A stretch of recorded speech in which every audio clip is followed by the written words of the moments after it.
Everyone, this is Monica दादीज। कैसे हैं आप सब? आई होप आप सब अच्छे होंगे। और ये वीडियो अभी अपना SBI क्लर्क का रिज़ल्ट बाकी है, उसका मेंस एग्ज़ाम है। और मैं जैसे कि मैंने पिछले में बताया था, मैं NICL का एग्ज़ाम भी दे रही हूँ। तो आप भी बताना आप में से कौन कौन NICL के लिए अप्लाई किया है और UIIC के लिए भी किसने अप्लाई किया या नहीं। तो मैंने अभी NICL का मॉक दिया था, उसमें मैं आपको अपना स्कोर दिखाती हूँ। और जो मैंने इस मॉक के दौरान फील किया, जो SBI PO प्री था ना, जो मैंने दिया था, उसमें एक पजल आई थी।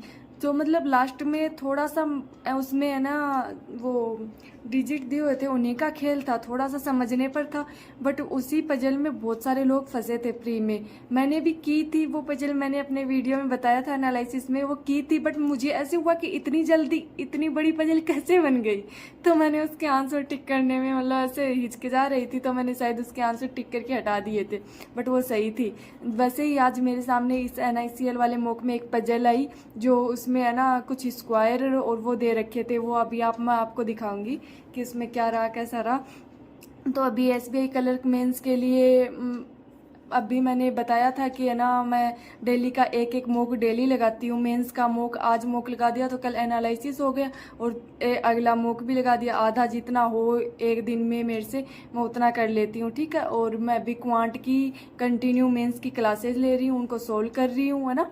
और CA के लिए मैं अभी स्मार्ट कीड़ा मॉक ड्रिल्स और एक वीडियो सोर्स और वीकली वीडियोज है ना, वो देख रही हूँ। CA मैं करंट अफेयर्स में लास्ट 3 मंथ का ही करूँगी, बिकॉज है ना यार, वो बहुत सारे एग्जाम, पिछले वाले एग्जाम में कुछ ऐसा रहा तो है नहीं कि है ना करंट अफेयर्स कर लो कि वो आ ही जाएगा। इतना इतना अच्छा मुझे कहीं रियल बताऊं तो मुझे कोई सोर्स ऐसा फील ही नहीं हुआ कि मैंने मतलब अफेयर्स क्लाउड की PDF इतनी पढ़ी, 3 4 5 बार ऐसे पढ़ पढ़ के एग्जाम दिए। बट वो चीज़ वीकली पढ़ी थी मैंने, मंथली पूरा नहीं पढ़ा, बट मैंने वीकली किया था। बट वो चीज़ फील नहीं हुई, तो मैंने है ना वो सभी एग्जामों में अफेयर क्लाउड चल रहा था। तो मैंने सोचा कि अभी इतना लर्न भी नहीं हो रहा है उससे, और फिर एग्जाम ओरिएंटेड भी नहीं है, इसी PDF में टाइम जा रहा है। तो मैं उसकी जगह उसी की अफेयर क्लाउड की क्विजेज आती है, मैं वो क्विज कर लेती हूँ। और उसके अलावा स्मार्ट कीड़ा मॉक ड्रिल्स है, वो कर रही हूँ मैं अभी CA के लिए। और इंग्लिश तो मॉक टेस्ट के थ्रू ही हो रहा है सारा, जितना भी इंग्लिश का हो रहा है। उसके अलावा मैं न्यूज़पेपर तो डेली रीड करती हूँ। चलिए अभी आपको दिखाती हूँ मैं NICL का क्या स्कोर रहा था मेरा। देखिए मैंने स्मार्ट कीड़ा का फर्स्ट मॉक ही दिया था, इसमें कहाँ गया, 52 रैंक है और 60 स्कोर है, 98 परसेंटाइल है, ठीक है। और इसमें सॉल्यूशन में देखते हैं, इसमें थोड़े इंग्लिश में मेरे गलत हो गए थे ज़्यादा ही, रीजनिंग में भी थोड़ा गलत गया, पता नहीं वो सिली मिस्टेक की वजह से हो गया था कुछ। बट मैं आपको वो पजल दिखाती हूँ जिसके बारे में मैं आपको बता रही थी। वेट, रीजनिंग, हाँ ये फर्स्ट पजल ही है।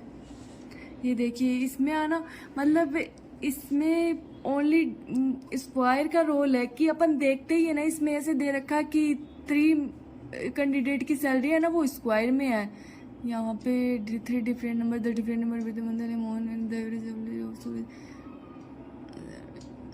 हाँ ये देखिए डिफरेंस में स्क्वायर रूट और स्क्वायर रूट का डिफरेंस दे रखा है कुछ, है ना। इसमें यह फर्स्ट लाइन ये राजेश रोहन की स्क्वायर में है तीनों की सैलरी। बट स्क्वायर में अपन को देखते ही स्क्वायर में क्या आया, 81 है ना, 64, यही देखेंगे अपन फर्स्ट में। बट ये नहीं देखते 81,000 है, 64,000 है, ये किसी की स्क्वायर नहीं है ना।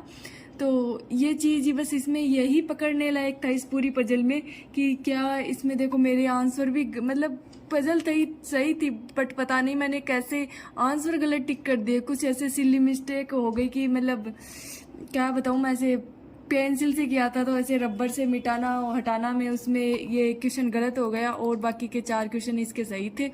बट और बस यही है कि आप है ना जब भी इसको रीड करो ना पजल में, सबसे ज़्यादा यही है कि पजल में रीड करते टाइम एकदम फोकस से रीड करो। अगर आप उसमें अपनी एक्यूरेसी मेंटेन रखोगे ना, कि आप स्पीड के चक्कर में अपन भाग जाते हैं कि जल्दी जल्दी पढ़ते, और सबसे ज़्यादा मिस्टेक्स पजल में यही होती है कि अपन जल्दी जल्दी के चक्कर में लाइन छोड़ देते हैं, या फिर उस लाइन को ठीक से नहीं पढ़ते हैं, जैसे कि फ्लोर वाली पजल आती है, फ्लोर वाली में अपन कोई कैंडिडेट है, जैसे राज है, राज अपन ऐसे पढ़ते हैं कि राज 7th फ्लोर पे है, बट वो कभी कभी लाइन में ऐसे दिया हुआ आता है कि राज 7th फ्लोर के नीचे वाले फ्लोर्स में रहता है, बट अपन उसको जल्दी में 7th फ्लोर ही पढ़ते हुए चले जाते हैं। ठीक है, तो जिसका भी रीजनिंग में स्पीड नहीं आ रहा ना, तो वो मतलब जब भी पजल करे ना तो उसको वो ध्यान से करे, और थोड़ा सा उसका ध्यान प्लस माइनस का मतलब राइट लेफ्ट का ध्यान रखे कि उनको सबसे बाहर कम लिखने की कोशिश करे, ज़्यादा से ज़्यादा उसको पजल बनाए ना तो उसी के अंदर डिकोड करने की कोशिश करे प्री पजल में।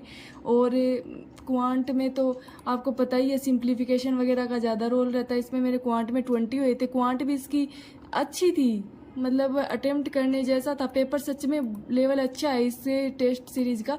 तो मैं हमेशा आपको स्मार्ट कीड़ा ही सजेस्ट करती हूँ। सबसे पहले फर्स्ट पोल की स्मार्ट कीड़ा बहुत अच्छा है, और उसके बाद ऑलिव बोर्ड और प्रैक्टिस मूक। ऑलिव बोर्ड प्रैक्टिस मूक का लेवल मुझे सेम सा लगता है, प्रैक्टिस मूक में ज़्यादा रीजनिंग का लेवल, अपन मेंस में जाएंगे ना तो उसमें रीजनिंग का लेवल ज़्यादा अच्छा है। में रीजनिंग का लेवल मेंस की पजल्स वगैरह, और मतलब उसमें नए नए इनपुट आउटपुट या फिर कुछ नई चीज़ ऐड करता है ऑलिव बोर्ड हमेशा, तो उसमें रीजनिंग का लेवल मुझे अच्छा लगता है। जैसे कि एग्ज़ाम में कुछ दिनों कुछ पहले वाले एग्ज़ाम में जैसे मैंने मेंस दिया था, उसमें मेरे को फील हुआ वो चीज़। और क्वांट तो देखो मेरा क्वांट ठीक है, मतलब कर लेती हूँ मैं, बट है ना जैसे SBI PO मेंस था उसमें क्वांट में कुछ भी अटेम्प्ट नहीं हुआ था, उसमें अलजेब्रा ज़्यादा थी। तो अलजेब्रा के लिए मैं भी आपको है ना, मतलब मैं आशीष अरोड़ा सर की, मैंने आपको हमेशा आशीष अरोड़ा सर सजेस्ट किया, मैं उनकी क्लासें लेती हूँ, बट मैं अभी बीच बीच में थोड़ी हर्षल सर की क्लासें ले रही हूँ। सच में वो भी बहुत अच्छा कंटेंट दे रहे हैं इस टाइम पर, बहुत अच्छा डेली रेगुलर क्लासें चल रही है, आशीष सर की भी चल रही है, हर्षल सर की चल रही है। आपको दोनों में से जो भी बेस्ट लगे आप उनकी क्लासें ले सकते हैं, दोनों ही बहुत अच्छा पढ़ाते हैं। और मेरे को लगता है क्वांट तो उन दोनों के अलावा कोई नहीं करा सकता, मतलब आशीष सर मेरी फर्स्ट प्रायोरिटी रहते हैं हमेशा कि मैं उन्हीं की क्लासें लूँ। तो वो दोनों ही टीचर्स बहुत अच्छा कराते हैं, आपको जिनसे समझ में आए आप उनकी क्लासें ले सकते हैं। रीजनिंग के लिए मैंने अंकुश लामा सर को फॉलो किया था, बट अभी मैं ज़्यादा से ज़्यादा प्रैक्टिस ही कर रही हूँ कि मैं मेंस में मॉक लगा देती हूँ, उसके बाद में जो टाइम बचता है उसमें सोल्व कर लेती हूँ। ठीक है, उसके अलावा मैं ओनली रीजनिंग के लिए क्रिटिकल रीजनिंग को प्रायोरिटी दे रही हूँ कि क्रिटिकल रीजनिंग की मैं हाफ आवर क्लास ले लूँ, और उसके बाद में थोड़े बहुत 5-10 क्वेश्चन अलग से कर लूँ। ठीक है, ओके इस वीडियो में यही था कि है ना NICL एग्ज़ाम आ रहा है, तो SBI क्लर्क मेंस भी आ रहा है, उन दोनों को कैसे मैं क्या क्या कर रही हूँ और क्या कहाँ से कवर कर रही हूँ, आप भी बताना आप CA के लिए किस को फॉलो करते हैं और NICL का एग्ज़ाम दे रहे हैं या नहीं। ठीक है, थैंक यू।